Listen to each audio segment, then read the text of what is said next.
মালদহে চাষ হয় বড় ওজনের বেগুন। 800 গ্রাম থেকে 2 কেজি পর্যন্ত এক একটি বেগুনের ওজন হয়। তবে মালদহে সর্বত্র পাবেন না এই বেগুন। পুকুরিয়ার রাজাপুরে মূলত চাষ হয় এই বেগুনের। এছাড়াও ওই গ্রামের পার্শ্ববর্তী পুরাতন মালদহের মহিষবাথানি গাজল ব্লকের পান্ডুয়া এলাকায় কিছু পরিমাণ জমিতে চাষ হয়। এই বেগুনের নাম নবাবগঞ্জের বেগুন। এই প্রজাতির বেগুন আর অন্য কোথাও চাষ হয় না। এই এলাকার কৃষকেরাই চাষ করেন। প্রতি বছর কৃষকেরা বেগুনের বীজ সংরক্ষণ করে রাখেন। পরবর্তীতে সেই বীজ বপন করেন কৃষকেরা নিজেই। এই প্রজাতির বেগুনের বীজ কোথাও কিনতে পাওয়া যায় না। প্রাচীনকাল থেকেই এই বেগুনের চাষ হয়ে আসছে মালদহে, এমনটাই দাবি কৃষকদের। একসময় মহানন্দা নদীর তীরে নবাবগঞ্জে বিশাল হাট বসত। কৃষকেরা ওই হাটেই এই বিশাল বেগুন বিক্রি করতেন। হাটের নাম অনুসারে এই বেগুনের খ্যাতি, তাই এই বেগুনের নাম নবাবগঞ্জের বেগুন। এখনো এই নামেই পরিচিতি বিশাল এই বেগুনের। বর্তমানে বিশাল আকারের এই বেগুনের দাম 100 টাকা কেজি। মালদহ শহরের বাজারে পাওয়া যায়। একটি বেগুনের ওজন অনেক, আবার দামও বেশি, তাই সাধারণ মানুষের সাধ্যের বাইরে এখন এই বেগুন। মালদহ জেলায় উদ্যান পালন দপ্তর সূত্রে জানা গিয়েছে, মালদহ জেলার 3টি ব্লকের বেশ কিছু গ্রাম মিলিয়ে প্রায় 200 বিঘা জমিতে এই বেগুন বর্তমানে চাষ হচ্ছে। ধীরে ধীরে এই বেগুনের ওজন অনেকটাই কম হচ্ছে, কারণ গতানুগতিক চাষের ফলে 800 গ্রাম থেকে 2 কেজি পর্যন্ত হয় এক একটি বেগুনের ওজন। এই বেগুনগুলিতে বীজ থাকে প্রায় 50 গ্রাম। অন্য কোথাও এই বেগুন চাষ না হওয়ার কারণে মাটির উর্বরতা, আবহাওয়া, মূলত শীতকালে পাওয়া যায় এই বেগুন। অন্য কোথাও এই বেগুন চাষ না হওয়ার কারণ মাটির উর্বরতা, আবহাওয়া, মূলত শীতকালেই পাওয়া যায় এই বেগুন।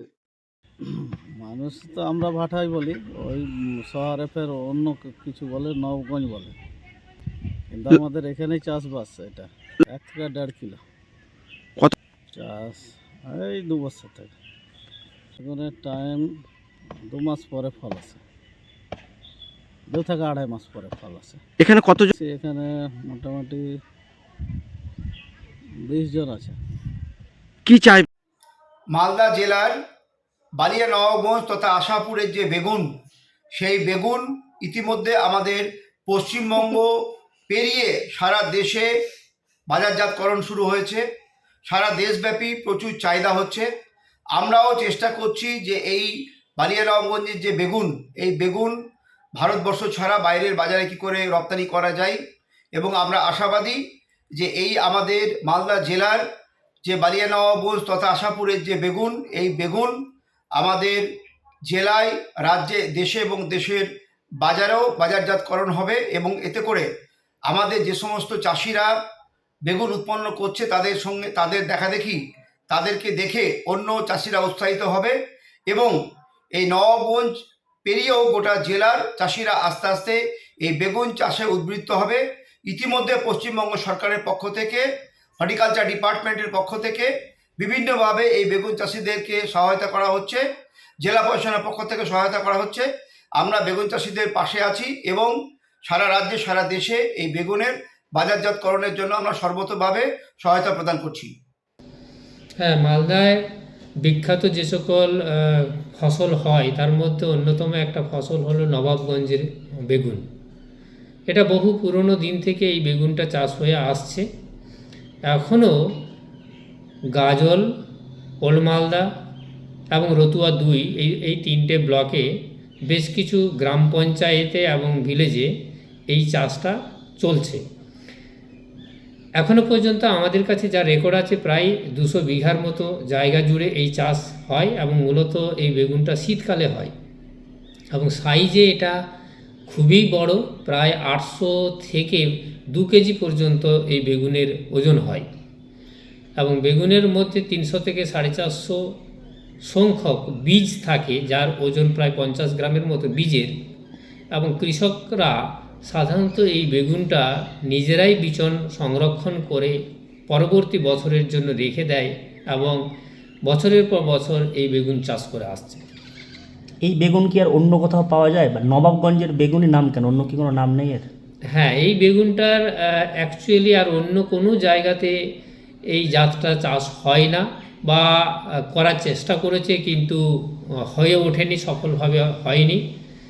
এর বৈশিষ্ট্য যেহেতু দেখা গেছে বহু আগের থেকে এই চাষটা কিছু কৃষক করতো এবং ওইখানেই সীমাবদ্ধ থেকেছে। ওখানকার এগ্রোক্লাইমেটিক ভৌগোলিক চারিত্রিক বৈশিষ্ট্য, সয়েলের চারিত্রিক বৈশিষ্ট্যের অ্যাক্লামেটাইজড হওয়ার জন্য এই বেগুনটা ওখানেই হয় এবং ওখানেই করে।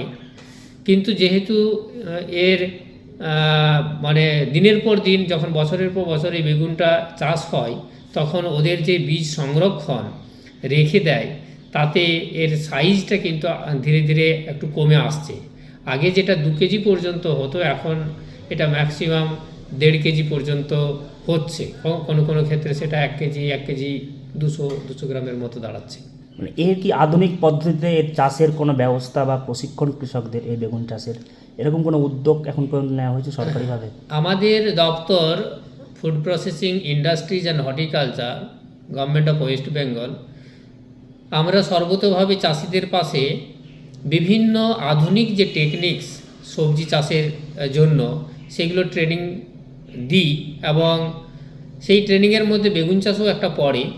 এবং প্রথমত আমরা চাষিদের এটাই বলতে চাই, আপনি বেগুন চাষ করুন, লঙ্কা চাষ করুন, টমেটো চাষ করুন বা অন্যান্য ফসল চাষ করুন, সেটা যদি বিজ্ঞানসম্মত পদ্ধতিতে করেন তাহলে দেখা যাবে যে যখন গাছটার ফল এবং ফ্রুটিং আসে, সেই অবস্থায় অনেক সময় বেগুনের ক্ষেত্রে বিশেষত গাছ মারা যায়, যেটাকে আমরা এক কথায় উইল্টিং বলি।